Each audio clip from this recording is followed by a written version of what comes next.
ఉదయకాలము వాక్య ధ్యానము నిమిత్తమై నిర్గమకాండము 3వ అధ్యాయము 2వ వచనం.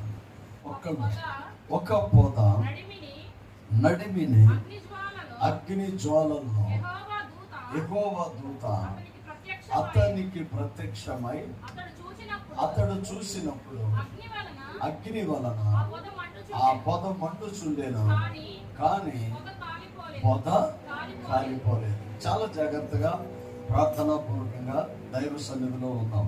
ప్రియ దేవుని బిడ్డలారా, ఈ 2వ వచనములో ఒక చక్కని మాట అక్కడ కనబడుతూ ఉంటుంది. మోషే తన మామ మందను మేపుతూ మోరియా పర్వతం మీదకి వెళ్ళాడు. వెళ్ళిన తర్వాత ఆయన ఈ దర్శనాన్ని చూస్తూ ఉన్నాడు. దేవుని బిడ్డలారా, మోషేకి దేవుడు ఎందుకు ప్రత్యక్షమయ్యాడు? ఎందుకు దేవుడు మోషేతో మాట్లాడవలసి వచ్చింది? మోషే దేవుని సన్నిధిలో చూసిన దర్శనము యొక్క ఉద్దేశాలు ఎంతో ఒకంత మనం గమనించే ముందు అసలు ఈ పరిస్థితులు ఇక్కడ ఎందుకు వచ్చినాయని ఒకసారి మనం చూసినట్లయితే, ప్రియ దేవుని బిడ్డలారా, అబ్రహాము సంతానాన్ని దేవుడు ఎన్నుకొని ఆశీర్వదించి విస్తరింప చేశాడు. వాగ్దాన ఫలముగా ప్రియ దేవుని బిడ్డలారా వారిని అంచెలంచెలుగా వృద్ధిపరుస్తూ వచ్చాడు. ఒక్కొక్క సమయంలో ఒక్కొక్క చోట వారిని నాటాడు, సంరక్షించాడు, పోషించాడు, అభివృద్ధి పరిచాడు. అలాగే ప్రియ దేవుని బిడ్డలారా ఎలా ఉండాలో వారికి నేర్పిస్తూ వచ్చాడు. ఆ సమయంలో ప్రియ దేవుని బిడ్డలారా ఈ ఆదికాండం ముగింపు నుంచి మనం ముందుకు వచ్చినట్లయితే 70 మంది ఇశ్రాయేలు ప్రజలు ఐగుప్తులోనికి ప్రవేశించేటప్పుడు వారు ప్రియ దేవుని బిడ్డలారా అనాది కాలంలోనే దేవుడు ఆ జాతిని అభివృద్ధి పరుస్తూ వచ్చాడు. దేవుని బిడ్డలారా మొదటి 2 అధ్యాయములో ఇశ్రాయేలు శ్రమలు, ఇశ్రాయేలు దాస్యత్వం, ఇశ్రాయేలు పడిన కష్టాలు మనం చూస్తూ వచ్చాం. దేవుని బిడ్డలారా ఆ కష్టాలు ఎలాంటివంటే, ఎవరైనా వస్తే మమ్మల్ని విడిపిస్తే బాగుండు, ఎవరైనా మాకు మాట సహాయం చేస్తే బాగుండు, ఎవరైనా తోడుగా వచ్చి తనను విడిపిస్తారేమోనని చెప్పేసి ఎదురు చూస్తున్న ఆ సమయంలో ప్రియ దేవుని బిడ్డలారా దేవుడు ఒక పొద ఉండేను. ఆ పొద అగ్ని జ్వాలలతో మండుచూ ఉండేది. మోషే ఆ దర్శనాన్ని చూస్తున్నాడు. చుట్టూ అగ్ని మండుతుంది, పొద కాలిపోలేదు. మోషేకి ఆ దర్శనాన్ని ఎందుకు దేవుడు చూపిస్తూ ఉన్నాడు? హెబ్రీ పత్రికలు అంటాడు కదా, ఐగుప్తు దేశపు రాణి కుమార్తెగా ఉండుట కన్నా క్రీస్తు విషయమై శ్రమను అనుభవించుట మేలని ఎంచి ఆ యొక్క రాజకోటను విడిచి మోషే బయటికి వచ్చాడు. దేవుని బిడ్డ చాలా జాగ్రత్తగా గమనించండి. సప్రయోజనాలు చూసుకున్నవాడు కాదు మోషే. దేవుని బిడ్డారా తన ప్రజలను చూస్తూ వచ్చాడు.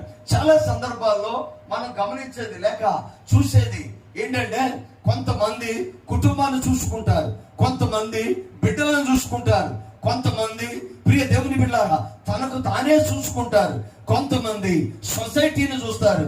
సొసైటీ ప్రియ దేవుని బిడ్డలారా బాగుండాలి, వాళ్ళు క్షేమంగా ఉంటే, వాళ్ళు ఆశీర్వాదకరంగా ఉంటే, వాళ్ళు ప్రియ దేవుని బిడ్డలారా ఎవరైనా శ్రమ పడుతూ ఉంటే ఆ బాధను వారి బాధగా స్వీకరించి వారు ప్రియ దేవుని బిడ్డలారా వేదన పడుతూ దుఃఖపడుతూ వాటి కోసం ప్రార్థన చేస్తూ ఉంటాడు. మోషే దేవుని సన్నిధిలో అవన్నిటిని చూశాడు. ప్రజల కష్టాలు చూసి అక్కడి నుంచి బయటికి వచ్చాడు. 40 రోజులు ఉపవసించి ప్రార్థన చేశాడు. 40 రోజులు మోషే అరణ్యములో మోకరించి ప్రార్థన చేస్తూ దేవుని సన్నిధిలో ఉన్నాడు. ప్రియ దేవుని బిడ్డారా ఆ ప్రార్థనలు 20 లక్షల మంది పైసలకు రోజు లేచి మరపెడుతూ ఉంటే, ప్రార్థన చేస్తూ ఉంటే ఖచ్చితంగా ఆ ప్రార్థన దేవుని దగ్గరికి చేరింది. పర్వతం పైకి వెక్కిన తర్వాత ఒక దర్శనాన్ని చూస్తున్నాడు. ఆ దర్శనం మనం చదువుకున్నాం కదా, ఒక పొద ఉంది, అది మండుచుంది, కానీ అది కాలిపోలేదు, లోపల పచ్చగానే ఉంది. దాని ఉద్దేశాన్ని ఒకంత మనం చూసినట్లయితే ఆ అగ్ని దేవుని కాపుదల, ఆ అగ్ని దేవుడు దాన్ని చుట్టూ ఆవరించి ఉన్నాడు. దేవుని బిడ్డ నా మాటలు చాలా జాగ్రత్తగా గమనించండి. అంటే వాళ్ళు కొలిమిలో ఉన్నారు. ఇర్మియా గ్రంథంలో అంటాడు, వారు ఇత్తడి కొలిమిలో ఉండగా వారు మొరపెట్టగా వారి మొరను నేను విన్నాను అంటాడు. దేవుని బిడ్డలారా అలాంటి భయంకరమైన శ్రమలో ఉండి వారు మొరపెడుతూ ఉన్నారు. వారి మొరలు దేవుడు ఆలకించాడు.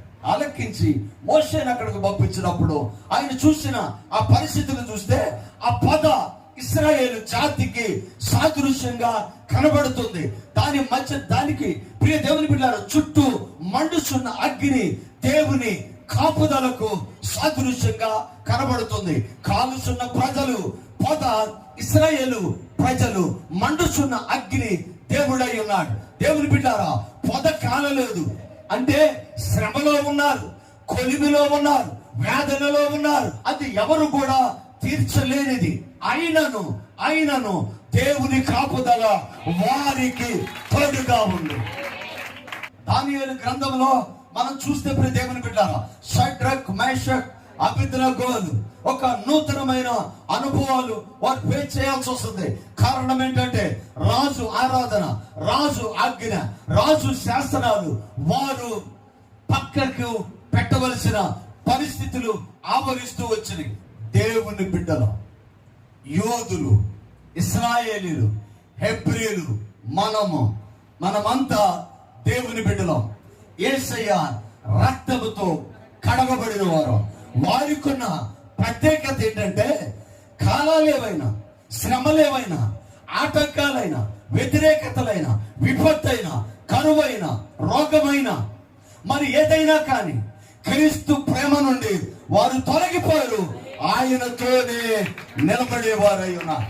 దేవుని బిడ్డారా దేశం మారినంత మాత్రంలోనే దేవుడు మారాలా? పరిస్థితులు మారినంత మాత్రంలోనే ఆరాధన మారాలా? అలా మార్చుకోవటానికి వాళ్ళు ఇష్టపడాలా?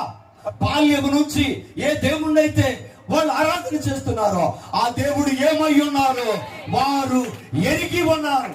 దేవుని బిడ్డారా అక్కడ ప్రజలు, రాజు, మంత్రులు ఆజ్ఞేశారు, రాజుని ఆరాధన చేయాలి, రాజు ప్రతిమను ఆరాధన చేయాలి. దేవుని బిడ్డ ఈ ఉదయకాల సమయంలో కొన్ని మన జీవితంలో పరీక్షలుగా నిలబడితే, కొన్ని మనల్ని శోధించడానికి వస్తే, కొన్ని సందర్భాలలో మన జీవితంలో ఏవో అనుకోని సమస్యలు ఎదురైతే మనం నిలబడగలమా?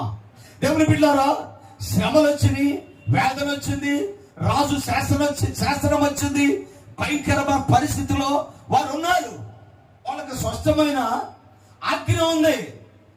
ఎవరైతే రాజు చిత్తాన్ని నెరవేర్చలేదో వారిని అగ్నిలో పడవేస్తారు. దేవుని బిడ్డ చాలా జాగ్రత్తగా గమనించండి. అందరూ అలాంటి ప్రదేశంలో రాజు ఏది చెప్తే అది చేస్తూ ఉన్నారు. కానీ 3 యవనస్తులు మాత్రం, రాజా మీరంటే గౌరవం, మీ పద్ధతులనే మీ ఇష్టం, నీ శాసనాలు, నీ అధికారాలు వీటన్నిటికి లోబడతాం, కానీ ప్రతిమకు మేము మొక్కం. అక్కడ శాస్త్రం వాళ్ళకి అర్థమైంది.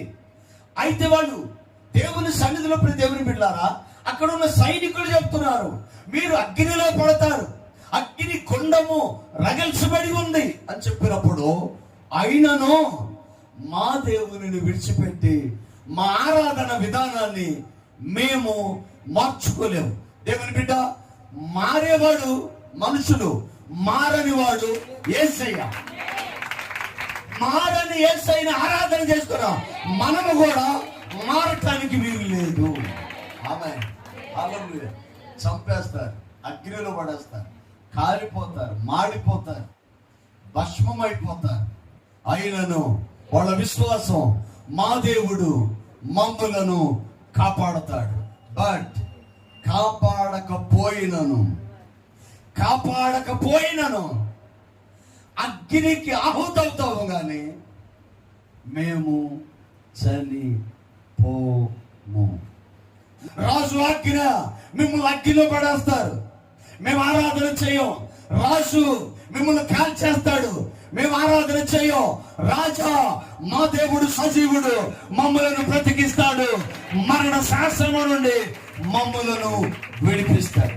నీ విశ్వాసం గొప్పదైతే, నీ ప్రార్థన గొప్పదైతే, నీ నమ్మకం గొప్పదైతే పరలోక సైన్యము నీ దగ్గర ఉంటుంది.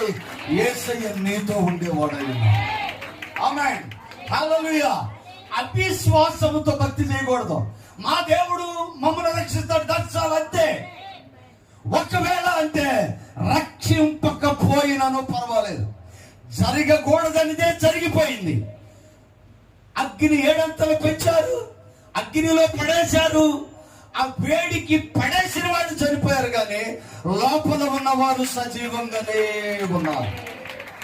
కారణం ఏంటో తెలుసా? పొద మండుతుంది కానీ, పొద కాలుతుంది కానీ అది పచ్చగానే ఉంది. వాళ్ళు బ్రతికే ఉన్నారు, వాళ్ళు సజీవంగా ఉన్నారు, వాళ్ళు దేవుని స్తుతిస్తున్నారు. వారి పైన తేరి చూడగా అక్కడ 3 కాదు 4 కనబడుతున్నారు. 2 చేతుల పైకెత్తి దేవుని స్తుతిద్దాం. నీ కష్టంలో ఆయన నీతో ఉంటాడు, నీ శ్రమలో ఆయన నీతో ఉంటాడు, నువ్వు అగ్నిలో ఉంటా ఆయన నీతో నడుస్తాడు. ప్రియ దేవుని బిడ్డారా, ఈ ఆరాధనలో ఉన్న వారి జీవితంలో నూతన కార్యాలు యేసయ్య జరిగించబోతున్నాడు. ఆయన నీ కుటుంబానికి అగ్నిగా ఉంటాడు, ఆయన నీ కుటుంబానికి అగ్నిగా ఉంటాడు, నిన్ను విడిచిపెట్టాడు. ప్రియ దేవుని బిడ్డారా, ఇక్కడ కొంతమందిని యేసయ్య దర్శించబోతున్నాడు, వారిని పరిశుద్ధాత్మతో నింపబోతున్నాడు, అన్య భాషలతో నింపబోతున్నాడు, కృపా వరాలతో నింపబోతున్నాడు. ఈ యొక్క ఆరాధనలో ప్రభువు మిమ్మల్ని దర్శించేవాడయ్యున్నాడు. దేవుని బిడ్డ, విశ్వసించి నిలబడండి. నీ శ్రమలిక ఉండవు, నీ రోగమిక ఉండదు, నీ సమస్యక ఉండదు, నీ వేదనిక ఉండదు, నీ ఒంటరితనం ఉండదు. యెహోవాయే నీ చుట్టూ అగ్ని ప్రాకారముగా ఉండేవాడై ఉన్నాడు. మనం అగ్నిలో పడేసింది 3 కానీ 4 కనబడుతున్నారు, 4 కనబడుతుంది. ఆ 4వ వాడు యేసయ్య అయి ఉన్నాడు. దేవుని బిడ్డ, నువ్వు అనుకోవచ్చు నేను ఒంటరిగా ఉన్నా, బంధువులు విడిచిపెట్టారు, కుటుంబాలు దూరం అయిపోయి, నా అనేవాడు లేరు, నా భార్య నన్ను ప్రేమిస్తున్నా, నా భర్త నన్ను గౌరవిస్తున్నా, నా కుటుంబం నాకు దూరం అయిపోయారు, నా అనేవాడు లేరు, నేను ఏం చేయాలన్నా వేదనగా ఉంది, దుఃఖంలో ఉంది, నా పరిస్థితులు ఆశీర్వాదకరంగా లేవని అనుకుంటున్నావేమో. ఈ ఉదయం ప్రభు నీతో మాట్లాడుతున్నాడు. ఆయన నీ చుట్టూ అగ్ని పదగా ఉన్నాడు. దేవుని బిడ్డారా, నువ్వు ఇంకా నష్టము కాలేదు అంటే ఆయన కాపుదలలో నీవు ఉన్నావై ఉన్నావు. సందర్భం మనం చూస్తే ఇశ్రాయేలు శ్రమలు మండుసున్న అగ్ని గుండములో వారు ఉన్నారు. మోషేకి ఆ దర్శనం చూపించడానికి కారణం ఏంటంటే, మోషే ప్రజల కష్టమునికి తెలియాలి, తీసుకెళ్లి చూపించాడు. చూపించినప్పుడు దేవుని బిడ్డారా, శ్రమలో ఉన్నారు కానీ పచ్చగానే ఉన్నారు. దేవుని బిడ్డారు, మొదట దేవుడు అంటాడు కదా, రాజు వారిని శ్రమ పెట్టిన కొలది వాళ్ళు అభివృద్ధి అయ్యారంట. నేను అంటాను, శ్రమలు ఎక్కువ అయితే దేవునికి దగ్గర అవుతాం, దేవునికి దగ్గర అయితే ప్రార్థన చేస్తాం, ప్రార్థన చేస్తే యేసయ్య మీతో ఉంటాడు, యేసయ్య మీతో ఉంటే దీవెనలన్నీ మీతో ఉంటాయి. అతను ఉన్నారా? శ్రమలు ఎక్కువైతే బాధపడిన అవసరంలా, శ్రమలలో ఆయన మనకి తోడుగా ఉండేవాడై ఉన్నాడు. పొద్ద నిండా మంటుంది కానీ కాలిపోలేదు. కొంతమంది శ్రమలో చెప్తా ఉంటారు. ఏనండి, చాలా జాగ్రత్తగా ఎలా చెప్తారంటే, వారానికి ఒక శ్రమ, రోజుకో శ్రమ, రాత్రికో శ్రమ, తెల్లారికి లెగిస్తానో లేదో అని రకరకాల భయాలు ఉన్నాయి. దేవుని బిడ్డ, అవన్నీ వింటున్నప్పుడు వాళ్ళు ఎక్కడున్నారంటే కాలుతున్న పొదలో ఉన్నారు. అయినా వాళ్ళు ఆరోగ్యంగా ఉన్నారు. ఆమేన్, హల్లెలూయా. వాళ్ళు బ్రతికే ఉన్నారు, వాళ్ళు నిలబడి ఉన్నారు. తాత్కాలికంగా కొన్ని శ్రమలు వస్తే రావచ్చు, కానీ నీ చుట్టూ ఆయన అగ్ని ప్రాకారముగా ఉన్నాడు కనుక కాలిపోలేదు. ప్రజల పరిస్థితిని మోషేకి వివరిస్తున్నాడు. ఈ ప్రజలు ఎలా ఉన్నారంటే, ఎవరైనా ఎలా ఉంటారంటే నాలాంటి బాధలు పగోడు కూడా రావు. ఎవరికి? అక్కడ మాత్రం క్షేమం కోరుకుంటాడు, శత్రు క్షేమం కోరుకుంటారు. ఎప్పుడు శత్రు క్షేమం కోరుకొని వీళ్ళు ఎప్పుడు మాట్లాడతారంటే, అయ్యగారు నేను ఎంత శ్రమలో ఉన్నానంటే నాలాంటి శ్రమలో పగోడు కూడా రాకూడదు. మరి నువ్వు ఉన్నావుగా, నిన్ను నిలబెట్టాడుగా, ఆరోగ్యం ఇచ్చాడుగా, శ్రమ లేదని నేను అంటలా, శ్రమ లేదని అంటలా, ఉన్నావుగా అంటే నీ చుట్టూ ఆయన అగ్ని కంచుంది, నిన్ను మర్చిపోలేదు. రోజు 4 టాబ్లెట్లు వేసుకున్నా పర్లేదు, ఉన్నావుగా. పొద్దున్నే మోకాళ్ళు లేపి అయినా ఉన్నావుగా, ఇంట్లో గొడవలు అయినా ఉన్నావుగా, శ్రమలు ఉన్నావుగా, ఆర్థికం ఉన్నావుగా, అవమానాలు ఉన్నావుగా. మరి ఏంటి అవి ఉంటే ఆమేన్, కొన్నాళ్లే ఉంటే వాటి కింద నీవు పచ్చగా ఉంటావు. పరో వారిని శ్రమ పెట్టిన కొలది అమృతయ్యారంట. శోధనలు జయించిన భాగ్యవంతుడవు, నిన్ను గని పిలసిన దేవుడు మరసిపోతాడా? సోలిపోవలదు మనసా, సోలిపోవలదు. నిజమే ప్రియ దేవుని బిడ్డలారా, కొన్నిసార్లు కుంగిపోవటానికి భయంకరమైన పరిస్థితుల్లోనికి వెళ్ళిపోతాం. మనం గమనించాల్సింది అదే. మోషే చూడు, ఈ ప్రజలు ఎక్కడ చూసినను శ్రమలు కనబడతా ఉంటాయి, ఎక్కడ చూసినను దుఃఖం కనబడతా ఉంటుంది. కొన్ని కుటుంబాలలో పరిస్థితులు నా దృష్టికి వచ్చినప్పుడు నాకే నిద్ర పట్టదు. ఆ రాత్రి వాళ్ళ శ్రమలు నాకు చెప్పినప్పుడు నాకే నిద్ర పట్టదు. ఆ శ్రమలో లోన వాళ్ళ పరిస్థితి ఏంటి? అయినను దేవుడు వారికి తోడుగా ఉన్నాడు. దేవుని బిడ్డలారా, ఆది కాండాన్ని నిర్గమాకాండాన్ని వేరువేరుగా చూడలేము. ఆది కాండం కొనసాగింపే నిర్గమాకాండం. నిర్గమము అంటే దాటిపోవటం. దాని ఉద్దేశం ఏంటంటే, నువ్వు శ్రమలు పడుతున్నావు. నిర్గమము అంటే దాటిపోవటమే. నువ్వు శ్రమలు పడుతున్నావు, దేవుని దృష్టికి వచ్చినాయి. మోషేని అక్కడ పంపించాడు. వాళ్ళు ఎలాంటి శ్రమలో ఉన్నారో చూశారు. మోషే చూశాడు. చూసి నువ్వు నిలబడు. బాల్యం నుంచి కాపాడాడు, నైల్ నదిలోనే పోవాల్సినాడు. రాజు ఇంట్లో తీసుకొచ్చి పెంచాడు. అక్కడ ప్రజల శ్రమలు చూశాడు. పారిపోయి బయటికి వెళ్ళాడు, మరలా తీసుకొచ్చాడు. స్త్రీ మొత్తం నీకే తెలుసు. అన్నీ నాకే కనపడతాయి, అన్నీ నాకే చెప్తారు. అంతా నా దృష్టిగా వస్తాయి, నీ దృష్టిగా వస్తాయి. అన్నీ నీకే చెప్తారు, అన్నీ నువ్వే చూస్తావు. కారణం ఏంటంటే నువ్వు దేవుని దృష్టిలో ఉన్నావు.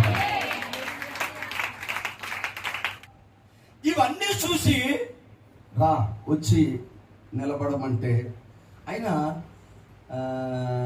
7వ వచనం చూడనా 3 మరియు ఇట్లా నేను ఐగుప్తులో ఉన్నా, నా ప్రజల బాధను నిశ్చయముగా నేను చూశాను. పనులలో తమను కష్టపెట్టు వారిని బట్టి వారి పెట్టిన మొరలో నేను వింటిని. సనుగుడు వేరే, మొర వేరే. సనుగుడు ఏంటో తెలుసా? నేను ఎందుకు పుట్టాను, నాది ఒక బతికేనా. కొంతమంది వాళ్ళని వాళ్ళు బలి తిట్టుకుంటారు. వారి దుఃఖములు ఆమేన్. నీతో పాటు రెండో వ్యక్తి యేసయ్య నీ దగ్గర ఉంది. యేసయ్య నీడలాగా నీతో ఉంటాడు. సనుగుడు కాదు దేవునికి కావాల్సింది, మొదలు కావాలి. శ్రమ వచ్చినప్పుడు మా అమ్మ నన్ను వదిలేసిపోయింది, మా నాన్న నన్ను ఎలకాలం ఉంటారా నీతో రెండవడు యేసయ్యే. అందుకనే సనుగుడు కాదు నువ్వు చేయాల్సింది, మొరపెట్టాలి. ఈ మొరలు దేవుడు ఆలకిస్తాడు. ఈ రోజు నుంచి బాగా వినండి. కొంతమంది బాగా అలవాటు, నేను చచ్చిపోతాను, నేను చచ్చిపోతాను. కొంతమంది బెదిరిస్తాను, నేను చచ్చిపోతే పోలా, నేను చావాలనుకుంటున్నాను. ఆ మాటలు మీ నోట రాకూడదు, అంతే. రాకూడదు, మీ నోట రాకూడదు. కారణం ఏంటంటే దేవుడు మిమ్మల్ని బతికిస్తానికి గుర్తించాడు. నీ మొర వింటాడు, నీ ప్రార్థన వింటాడు, నీ దగ్గరికి వస్తాడు, నిన్ను విడిపిస్తాడు. ఒక్క రోజు నీదే, ఆ రోజున నీ తలెత్తుకునేలాగా దేవుడు చేస్తాడు. ఎన్నో దాటి వచ్చామండి, ఈ సమస్య దాటలేమా? దేవా, నన్ను నీవు విడిచిపెట్టలేదు. నాకు తెలుసు ఇప్పుడు నీవు నాతోనే ఉన్నావు. నీవు వ్యాధంలో ఉన్నప్పుడు నువ్వు మాట్లాడాల్సిన మాట ఇది. ప్రభా, నాకు తెలుసు స్పష్టంగా నేను ఒంటరిని కాదు, ఇప్పుడు నీవు నాతోనే ఉన్నావు. పోయిన దాని గురించి నువ్వు బాధపడే దానికన్నా పొందుకోయే దాని గురించి నువ్వు. ఆమేన్, హల్లెలూయా. ఎప్పుడైతే భవిష్యత్తును నువ్వు చూస్తావో, వర్తమానంలో పోగొట్టుకున్న వాటికన్నా ఉన్నతమైన వాటిని ప్రభు నీకు ఇచ్చేవాడై ఉన్నాడు. జీవితంలో నేర్చుకోవాల్సింది అది. వస్తా ఉంటే పోతా ఉంటాయి, వస్తా ఉంటే పోతా ఉంటాయి. మనం పోకూడదు, మనం పోకూడదు. ఆమె తలకాయ నొప్పి వస్తుంది, పోయిద్ది. జ్వరం వస్తుంది, పోయిద్ది. ఆమె భర్త తిడతాడు, మళ్ళీ ప్రేమిస్తాడు. బిడ్డలు తప్పుతారు, పాస్ అవుతారు. ఉద్యోగాలు వస్తాయి, రాకపోతాయి. జీవితంలో ఎన్నో అనుభవాలు ఉన్నాయి. ఇవన్నీ చెప్పుకోవడానికి పనికి వస్తాయి. నువ్వు ఉండు, అంతే. నువ్వు నిలబడితే నీ మొరలను దేవుడు ఆలకిస్తాడు. వారి మొరలు నా దృష్టికి వచ్చినవి. దేవుని బిడ్డలారా, మొర పెట్టి చూడు. సనుగుడు శాపాలు తీసుకొస్తుంది, మొర ఆశీర్వాదాలు తీసుకొస్తుంది. సనుగుడు నష్టాలు తీసుకొస్తుంది, మొర దీవెన తీసుకొస్తుంది. ఈ రోజున మనకి ఉన్నది వాళ్ళకి లేదనే. ఎన్ని శ్రమలు వచ్చినా నీతో యేసయ్య ఉన్నాడు. ఆ ధైర్యంతో నీ జీవితాన్ని లీడ్ చేస్తాడు. శ్రమలు పోతే దేవుడు మనల్ని అభివృద్ధి వైపు నడిపిస్తాడు. అందుకని నిరీక్షణ లేని వారి వలె మీరు సనగొద్దు, మొరపెట్టండి. దేవుడు వారి మొరలను వింటాడు. శ్రమలు నీకు ప్రబలుతున్నప్పుడు పరిష్కారాలు దేవుడు అక్కడ సిద్ధపరుస్తాడు. 70 మంది ఇక్కడికి వచ్చారు, ఈజిప్ట్ లోనికి వచ్చారు. మోషే రాజింట్లో నుంచి బయటికి వెళ్ళాడు. 70 మంది ఈజిప్ట్ లోనికి వచ్చారు, అంటే లోపలికి వచ్చాడు. మోషే బయటికి వెళ్ళాడు. ఆమేన్, హల్లెలూయా. ప్రజలు శ్రమలోనికి, మోషే విడుదల పొందాడు. విడుదలే. అందుకని అంటాడు, శ్రమను అనుభవించుట క్రీస్తు విషయమై భాగ్యంగా నేను ఎంచుకున్నా. ప్రజలు ఇన్సైడ్ లోపలికి వచ్చారు, మోషే బయటికి వెళ్ళాడు. అన్నీ చూశాడు. 40 రోజుల ఉపవాసం ఉన్నాడు. దేవుడు అన్నాడు, నువ్వు వెళ్ళమన్నాడు. నేను వెళ్ళనన్నాడు. నువ్వే వెళ్ళాలన్నాడు. నేనే వెళ్ళనంటున్నా అన్నాడు.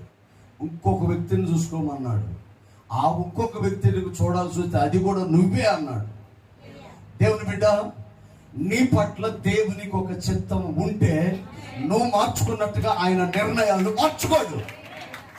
నిన్ను విడవడు. నీ పట్ల ఉన్న ఆయన నిర్ణయాలు మార్చుకోడు. నిన్ను దీవించే వరకు ఆయన నీతో నడుస్తూనే ఉంటాడు. దేవుడు వదిలేశాడా? దేవుడు వదలండి. దేవుడు వదలటం అనేది జరగదు. అంటే ఆయన ఇప్పుడు కూడా నీతోనే ఉన్నాడు. ఆమేన్, హల్లెలూయా. నువ్వు నమ్మావు గనక ఇక్కడ వరకు దేవుడు నడిపించాడు.